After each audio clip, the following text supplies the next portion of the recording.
Grupo IPS, tu seguridad desde una nueva perspectiva, presenta El futuro de todo. El futuro de todo, con Efrén Flores.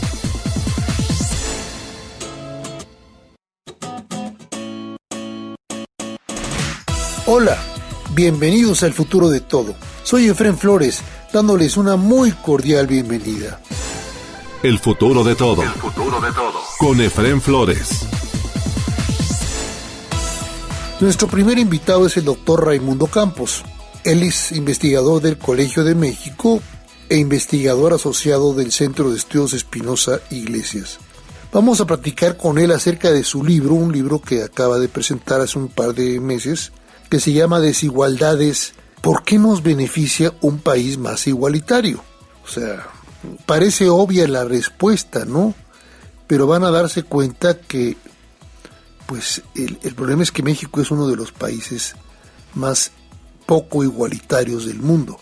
Así es que damos la bienvenida al doctor Raimundo Campos aquí al futuro de todo. El libro está motivado es un libro de resultados científicos explicados de una forma sencilla para que toda la sociedad pueda entender lo que significa tener una desigualdad excesiva como la tenemos en México y explica y describe los resultados científicos que hemos tenido en los últimos años, en particular, pues bueno, los que yo he escrito en los últimos 15 años, pero también viene a toda una discusión de la revisión de resultados científicos a nivel internacional y pues bueno, la conclusión pues es muy clara, que las desigualdades importan, la desigualdad excesiva es mala para un país y eso es lo que trato de explicar en el libro, en términos generales. Ahora, el libro no se va de un lado, el libro no dice el mercado por sí solo va a resolver todos los problemas, ni tampoco dice necesitamos igualdad completa, el Estado le tiene que quitar todo a las personas y todo va a ser igual para todos. Tampoco dice eso el libro. El libro lo que trata de argumentar es algo muy sencillo, que el mercado pues necesitamos regularlo y el Estado necesita hacer bien las cosas para poder tener los resultados que como sociedad deseamos. ¿Qué es lo que la sociedad desea? La sociedad desea un país con mayor igualdad que lo que tenemos. Esto lo sabemos porque hemos hecho encuestas al respecto, hemos ido a preguntarle a la gente cuál es el nivel de desigualdad que esperan, y la gente no está contenta con el nivel de desigualdad que tenemos en el país, pero tampoco desea la sociedad un país completamente igualitario. La sociedad desea un país con menos desigualdad, un país similar, con un nivel de desigualdad similar a Francia o Alemania. Entonces, sí llama a que el Estado haga mejor las cosas para que podamos tener un nivel de desigualdad más bajo. Y entonces, explico en el libro diferentes cuestiones de cuáles son los costos de esta desigualdad excesiva, por qué nos afecta a todos, porque como mencionaste, el subtítulo es, ¿por qué nos beneficia un país más igualitario? Y la desigualdad en exceso nos perjudica a todos. Una pregunta, ¿qué tan desiguales estamos en México? O sea, parece muy tonta mi pregunta o muy ingenua, pero habemos muchos que no entendemos la gravedad de la desigualdad que hay entre unos y otros mexicanos. No, es gravísima, es altísima a nivel internacional. O sea, explico en el libro, hay diferentes mediciones para medir la desigualdad del ingreso.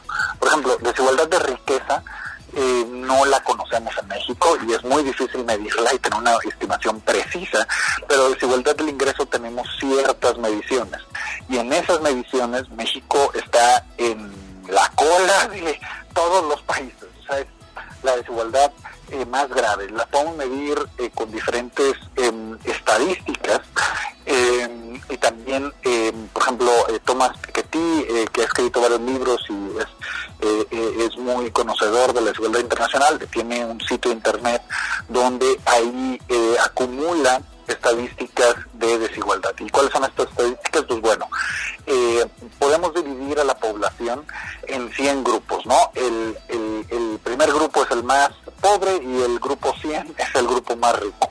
Bueno, si viviéramos en un país igualitario, a cada uno de esos grupos les debería tocar el mismo ingreso.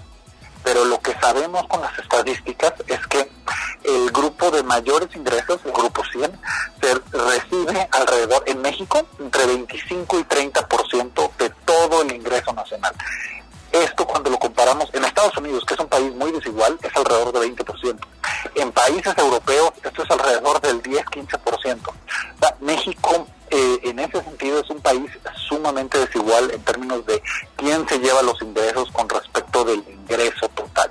Entonces, sí es una aberración de la desigualdad en México comparado a nivel internacional. ¿Cuáles son los otros países con alta desigualdad?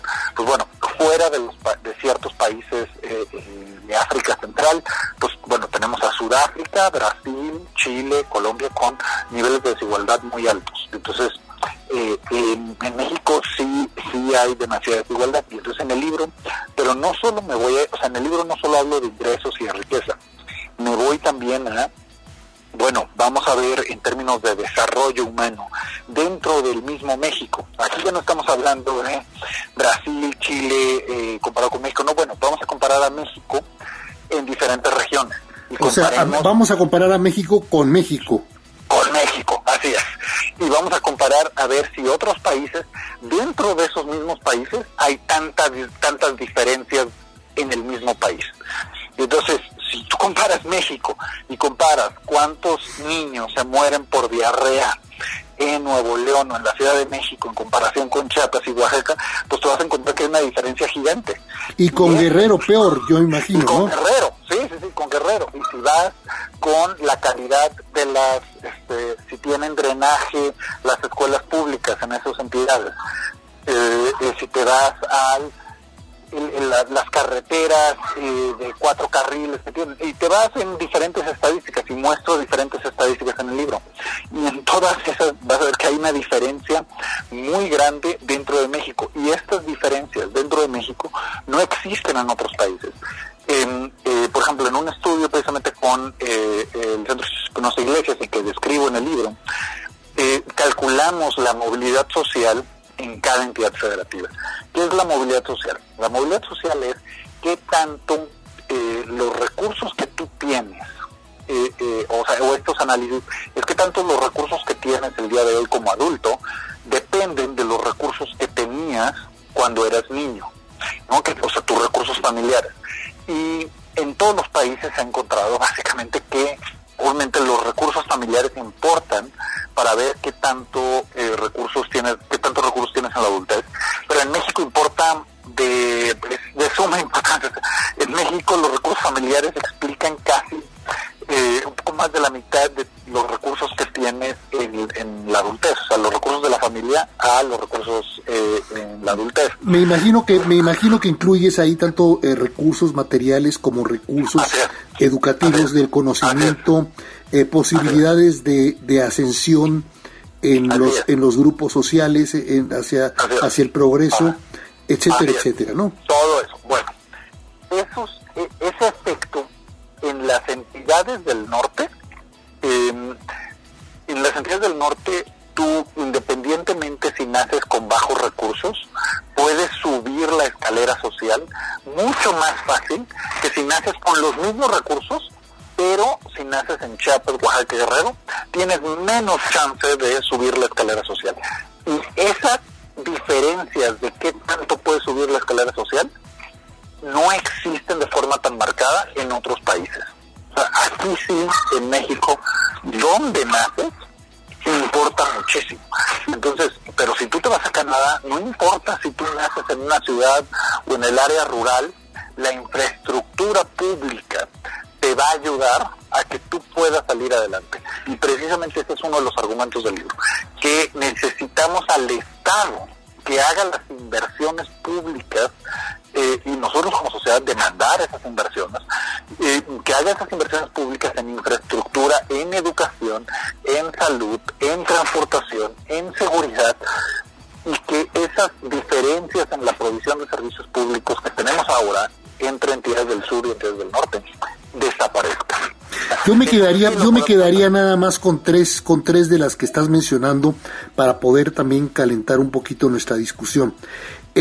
Infraestructura por la parte material y también, por supuesto, educación y salud. En México parece que estamos en una etapa regresiva, es decir, la educación está de la patada, la salud está, bueno, ¿qué decir? O sea, ya creo que estamos en números negativos y la infraestructura, pues únicamente un par de obras faraónicas de Palacio Nacional, y fuera del resto de eso no se ha construido mucha más infraestructura en el país en los últimos 3-4 años. Estás en lo correcto.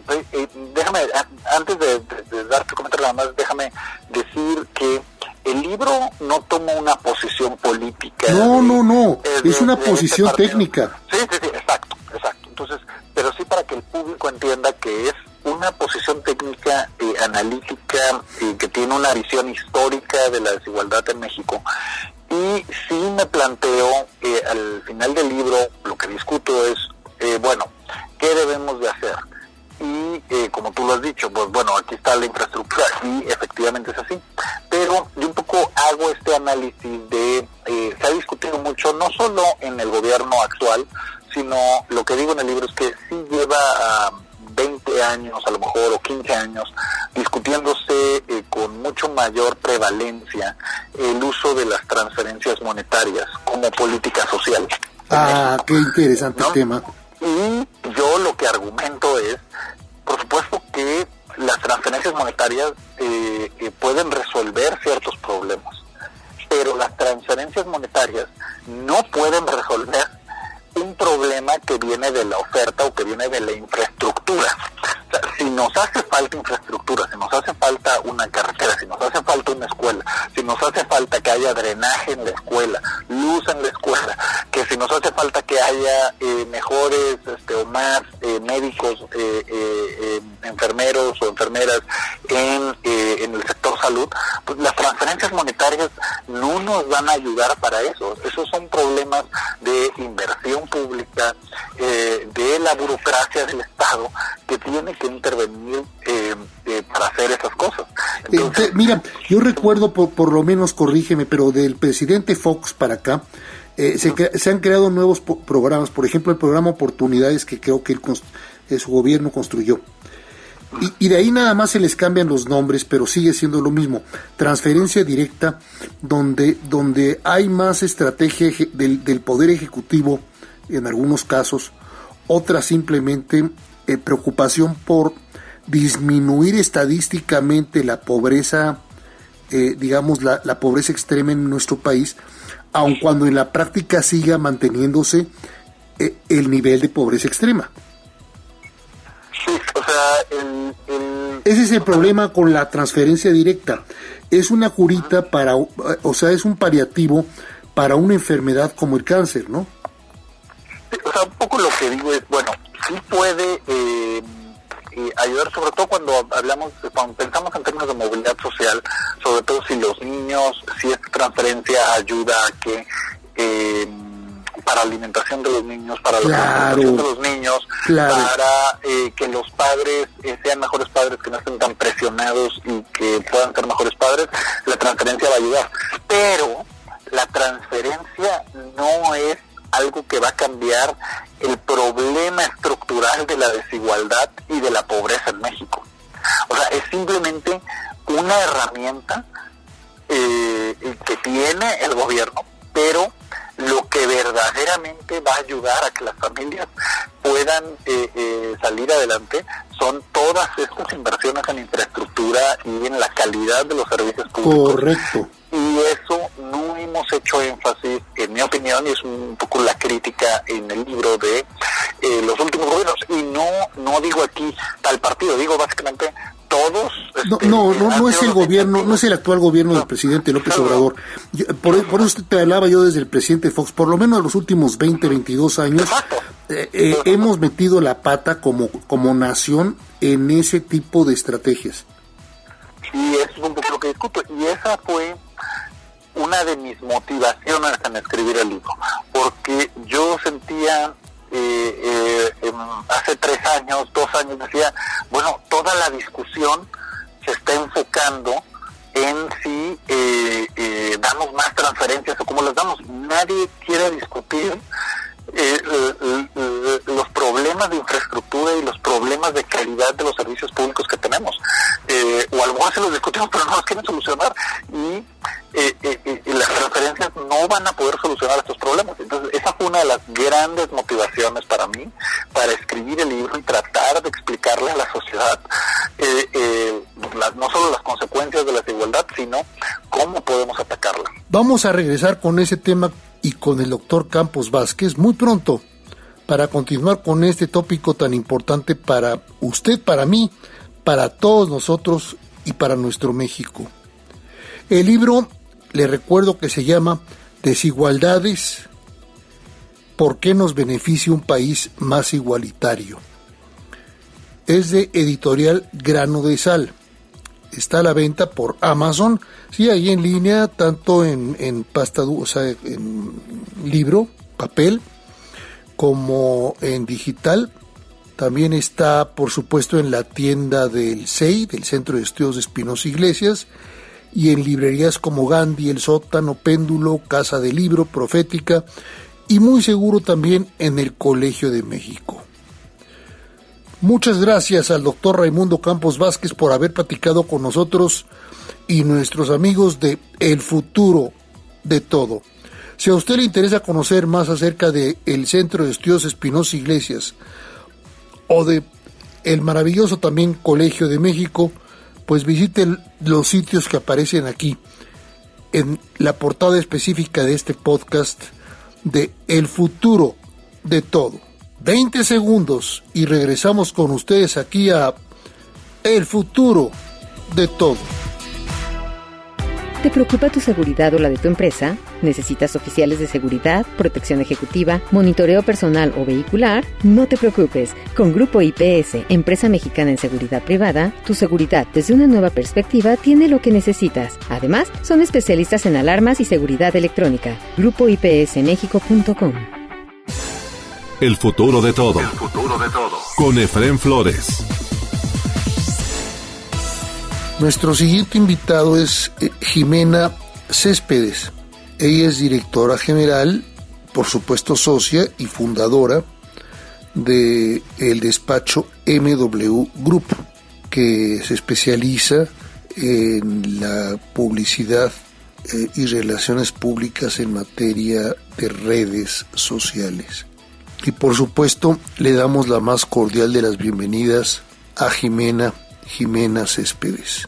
Lo que hicimos fue primero analizar la conversación. Y digamos que la primera diferencia que hay entre las dos marchas es que la primera viene de un movimiento. Acordémonos que unas 2 semanas, casi 3 semanas antes de la marcha del 13 de noviembre, se generó un movimiento social digital que se llamó El INE no se toca. Se creó, digamos que un hashtag. Ese hashtag se volvió tendencia más de 48 horas dentro de las redes sociales y a partir de ahí se comenzaron a organizar, porque pensamos que la conversación digital cada vez es más descentralizada. ¿Qué significa? Que cada usuario está hablando de sus temas, pero cuando se conjuntan a hablar de un tema que les preocupa, bien sea por miedo, porque les afecta el status quo o porque de pronto digamos que tienen un sentimiento relacionado con eso, como que comienzan a conjuntarse, y fue lo que pasó con el tema del INE. Y entonces realmente lo que se creó fue un movimiento entre redes sociales. Comenzaron digamos que a poner primero como imágenes y memes, y después entonces el color rosa, hasta que se organizaron. Al comienzo digamos que probablemente era un tema más político, pero poco a poco se fue volviendo más ciudadano y a partir de ahí se creó una movilización. Esto a lo largo de aproximadamente 3 semanas. De tal manera que la movilización del 13 de noviembre, lo primero es que vino de un movimiento. ¿Qué pasó con la... Es muy interesante, déjame interrumpirte ahí. Es de un movimiento, pero de un movimiento ciudadano, o sea, la ciudadanía se organiza, no hay partido político atrás de ellos. Así es, digamos que el movimiento entre redes sociales fue un movimiento que primero lo comenzaron a subir algunos influenciadores, pero que poco a poco lo van soltando y se junta la ciudadanía y realmente la opinión pública ciudadana es la que mantiene el hashtag y la que comienza a usarlo ya como una bandera ciudadana. La organización de la movilización, digamos que seguramente hubo partidos y organizaciones de la sociedad civil, pero al final, independientemente de que haya como influenciadores que promueven las marchas, al final, realmente quien se organizó, porque había chats de vecinos, chats de amigos, se ponían de acuerdo en redes sociales y todo eso eran ciudadanos que se ponían de acuerdo para salir a marchar. Por eso decimos que aquí había un movimiento que se volvió una movilización, que es muy raro encontrarlo, y menos en México.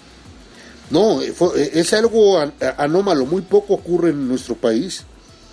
Pero para la marcha del 13 de noviembre fue eso, fue la sociedad, fue la ciudadanía, libre de distinciones de colores, credos, posiciones económicas, edades, todo, géneros, todo tipo de personas marcharon el 13 de noviembre para defender al INE. Fue el grito, únicamente el INE no se toca. Nadie, no hubo un movimiento en contra del presidente, ni en contra del Palacio Nacional, ni en contra del gobierno. Fue el gritar, a ver, aquí al INE nadie lo toca. Está bueno y nos gusta cómo opera el INE para las elecciones. Ese fue el concepto que defendimos. Yo también me incluyo en el hashtag, defendimos ahí en el grito del INE. El INE no se toca. ¿Me equivoco? Es correcto. No es correcto. Y además entonces, durante la marcha, y ahorita me voy a la del 27, durante la marcha hubo un fenómeno interesante.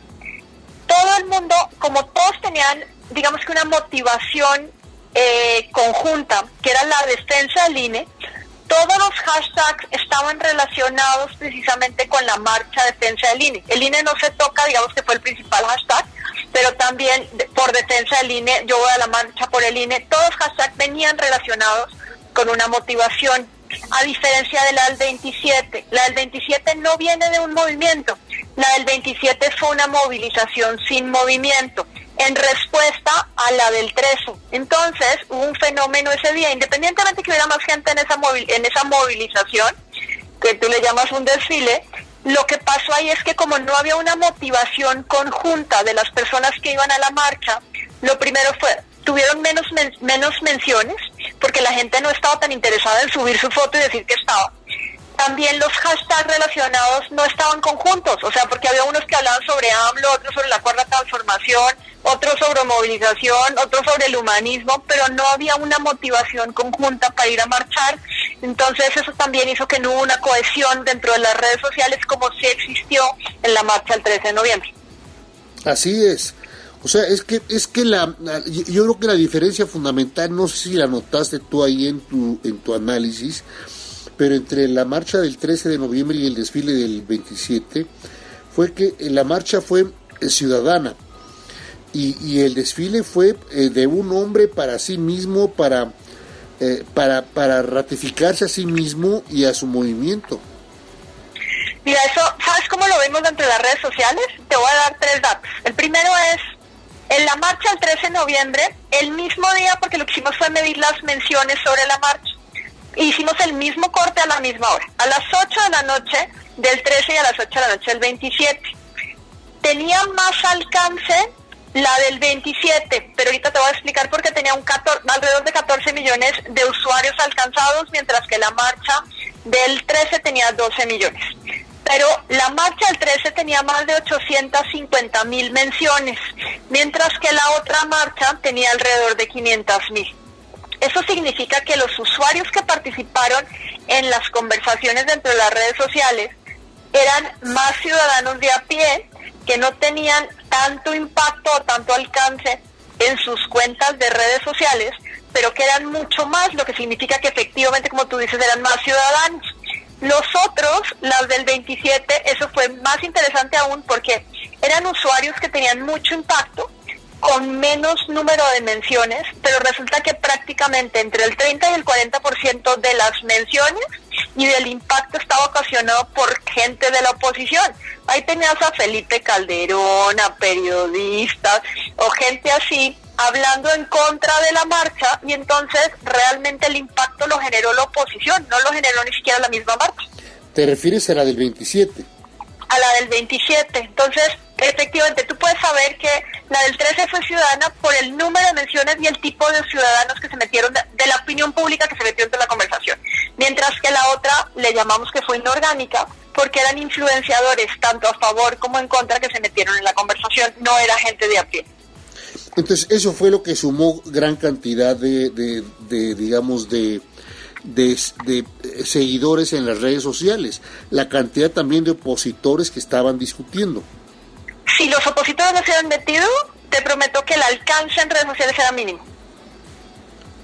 En comparación con la del 13. En comparación con la del 13 tuvo más cantidad de menciones y mayor engagement que la que tuvo el 27, que lo único que tuvo fue bastante alcance, pero por los usuarios que se metieron, que todos eran influenciadores de alto alcance. Así es, y bueno, déjame decirte una cosa, la marcha del 27, o sea, el desfile del 27, porque así le llamo yo, es un desfile de la organización, como los que antes veíamos de la CTM o de la CROP, etcétera, etcétera, etcétera, de todos los sindicatos, gigantes que había en nuestro país. Ese desfile, fue organizado por unos cuantos, hubo poca discusión, poca diálogo. No noté yo como usuario de las redes sociales, no noté yo un diálogo importante rumbo al desfile del 27. En cambio sí noté una gran dinámica en redes sociales antes del 13 de noviembre. Todo eso es a lo que te refieres, ¿no? O sea, además hubo de todo, ¿no? Hubo plebeyos, hubo monarcas, hubo ricos, riquillos, neoliberales, de todo hablaron acerca del 13, y esta gente cayó en buena medida, guardó silencio para el 27. Sí, completamente de acuerdo. Además hubo otra cosa, y es que sí hubo un después. O sea, la del 27 sí tuvo... A ver, las marchas terminan el día de la marcha, pero como todo queda en redes sociales al final, tú sabes si hubo un impacto o no, de acuerdo con la discusión que hay relacionada con las mismas marchas en los días posteriores. La marcha del 13 todavía nos acordamos de ella, todavía la menciona, pero sobre todo porque como viene de un movimiento, la palabra del INE no se toca, sigue funcionando entre las redes. Hay cientos de mensajes diarios que siguen mandándose por la ciudadanía entre las redes sociales.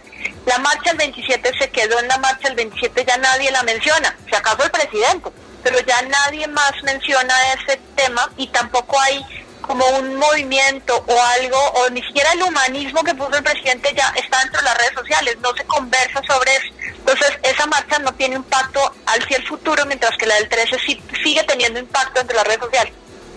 No, ¿Hubo mucho movimiento respecto al discurso del presidente del 27?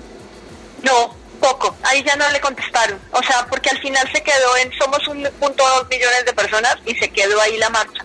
La gente ya no le importó, más bien ya la gente cambió el tema a lo que iba a pasar en el legislativo, pero ya no hablaron de la marcha del 27. Y yo noté algo, a ver, corrígeme si estoy mal respecto a tus mediciones, pero la gente siguió discutiendo y hablando acerca de lo que tenemos que hacer como ciudadanía para defender al INE más adelante. Es decir, no solamente fue la marcha del 13, sino hay que seguir defendiendo al INE y a nuestras instituciones democráticas más allá del 13, o sea, para el próximo año. Así es, y además ahí es donde hay una frase que me encanta, y es que yo no sé si que es cuando se te acaba la motivación, entra la disciplina. Entonces, ahora parte del trabajo que tendrá que hacer la ciudadanía es seguir con el tema del INE no se toca, y veremos si una vez que no pase en el legislativo la reforma constitucional o de pronto las leyes secundarias, esto se transforme en un movimiento que defiende el Estado de Derecho, ya no solamente una institución. Ahorita digamos que sí fue un parteaguas. Eso va a ser bien interesante, eso que estás diciendo. Puede haber ahí una transformación, todavía no lo sabemos, pero puede haber una transformación que tuerza al INE, digamos, a otros temas ciudadanos que nos lleven a platicar acerca de el movimiento político que queremos organizar entre todos. Sí, y además, pues esto se va a juntar con elecciones. Pensemos que vamos a tener 3 temas el siguiente año. El tema político, por elecciones, pues vamos a seguir con las elecciones a presidente más las del Estado de México y Coahuila. Vamos a tener un tema económico interesante por el tema de recesión a nivel mundial, y el tema de inseguridad no lo podemos evitar hablar porque cada vez crece más. Qué interesante, ¿no? Ver lo que se mueve en redes sociales, digamos, el BIOS, la biodinámica de los mexicanos, de los ciudadanos en redes sociales, y cómo nos estamos hablando entre unos y otros, ¿no? Entre aliados, entre contrarios, porque desgraciadamente eso es lo que se ha logrado en estos últimos 4 años, la polarización del país. Pero bueno, eso se nota, y es de lo que específicamente nos platica Jimena Céspedes, a quien agradecemos muchísimo el haber participado en este programa de El Futuro de Todo. Si a usted le interesa conocer más acerca de Jimena y de la organización MW Group, visite la página de internet que aparece aquí en la portada específica de este podcast del Futuro de Todo. El futuro de todo. El futuro de todo. Con Efrén Flores. Continuamos aquí en El Futuro de Todo. El maestro Ricardo de la Peña nos platica acerca de qué es lo que debemos hacer, qué es lo que podemos esperar y hacer, más allá de la marcha del 13 y el desfile del 27. Bienvenido, maestro Ricardo de la Peña, como siempre, aquí al Futuro de Todo. ¿Qué tenemos que hacer los ciudadanos para continuar con esta resistencia que sí tiene que ser en contra de quienes atentan contra nuestra democracia y nuestras libertades? A ver, son varios pasos. El primero es estar atentos, informarse, mantenerse enterados. Lo segundo es saber deslindar entre lo que es efectivamente actos de propaganda o de acciones de tipo político, electoral, partidaria, de lo que puedan ser llamados a la defensa del orden institucional de carácter más genérico. Eso segundo debe concitar mucho más a la movilización, a la actividad, y en la medida en que sigamos siendo cientos de miles, si no millones, quienes estemos decididos a expresarnos y manifestar nuestro interés por defender el orden institucional y democrático del país, más difícil va a ser que nos lo arrebaten. No tener miedo, porque cuando seamos cientos de miles no va a haber, yo no creo que haya finalmente posibilidades de que vayan a masacrar abiertamente a la población. Repito, eso no está ocurriendo, no ocurrió en Egipto como con Hosni Mubarak, no está ocurriendo en Irán a pesar de los pesares. Pero ahorita lo que tenemos que estar aquí vigilantes nosotros es acerca del mes de abril, cuando viene la sustitución, el cambio de 4 consejeros que salen ya por mandato de la ley, y tienen que ser digamos sustituidos, para que sean sustituidos por consejeros que sean consejeros que nuevamente garanticen la democracia, no que sean obedientes y fieles al presidente de la República.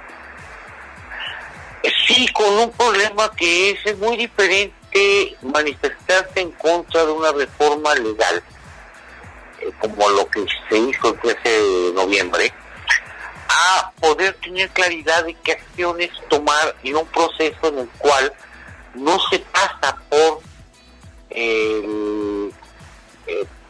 por el bloque global de legisladores hasta el momento final, y donde desde antes de llegar a este paso ya puede haber habido mucha marrullería. Es que por eso te digo que qué tenemos que hacer nosotros como ciudadanos para defender ese mes de abril y para defender después las elecciones y la participación del INE en las elecciones de Coahuila, del Estado de México y más adelante en la de Presidencia de la República. Te repito, 1, estar informados. 2, estar dispuestos a manifestar nuestra voluntad y nuestro deseo de preservación de las instituciones cuando así correspondan las maneras en que pueda combinarse a manifestarse. Las fórmulas no necesariamente van a tener que ser la marcha, puede haber muchas formas distintas. Así es. Pero en todo caso habrá que estar enterados de qué es lo que pasa, cómo pasa, y en qué momento tiene que intervenir el colectivo para defender el orden que nos hemos dado como sociedad y que queremos preservar. Yo creo que eso es fundamentalmente lo que tiene que hacer, y obviamente frente a los llamados, responder activamente, responder sin miedo y responder con ganas de mostrar que estamos dispuestos a mostrar nuestra intención de preservar nuestras instituciones y que queremos hacerlo y lo haremos. Yo creo que se puede, que se puede contener, que finalmente el 13 de noviembre significó la imposibilidad de que nos impusieran normas legales, constitucionales, contrarias a nuestra libertad y democracia. Y ya ganamos esa batalla. Fue un gran punto de inflexión, ¿no? Ganamos esa batalla, no se ganó la guerra va a continuar, y pues sigamos defendiendo nuestros bastiones y sigamos mostrando nuestra voluntad, dejando muy en claro, no pasarán en lo que no deban pasar, y pues tenemos que estar muy atentos, muy atentos. Así es, y seguiremos tú y yo discutiendo ese tipo de temas en las próximas semanas. Adelante, señor, yo encantado. ¿Sabes qué nada más diría como corolario? Y a ver si dejan de hacer vergüenzas públicas los señores del Consejo Coordinador Empresarial y del Consejo Mexicano de Negocios, que allí estuvieron haciendo primera fila con el presidente de la República el 27 de noviembre. Francamente, a mí, y no creo ser el único, a mí me dio vergüenza verlos ahí haciendo el ridículo en pleno desfile del grupo en el poder.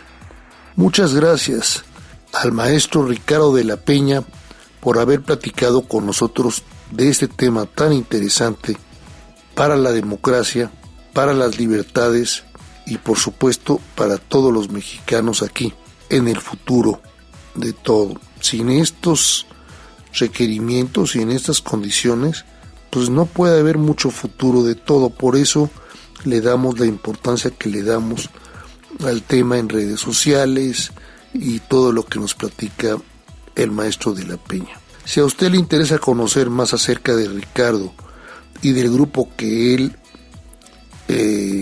preside y por supuesto dirige, Investigaciones Sociales Aplicadas, ISA, visite el sitio de internet que aparece aquí en la portada específica de este podcast del futuro de todo. El futuro de todo. El futuro de todo. Con Efrén Flores. Eso es todo por hoy en el futuro de todo en México y de cara al mundo. La realización y producción de este podcast El futuro de todo está a cargo de Mario Díaz y su equipo en redes. Un servidor, Efrén Flores, se despide de ustedes esperando contar con su presencia en el próximo de nuestros podcasts de El futuro de todo. Hasta entonces. Grupo IPS, tu seguridad desde una nueva perspectiva, presentó El futuro de todo. El futuro de todo. Con Efrén Flores.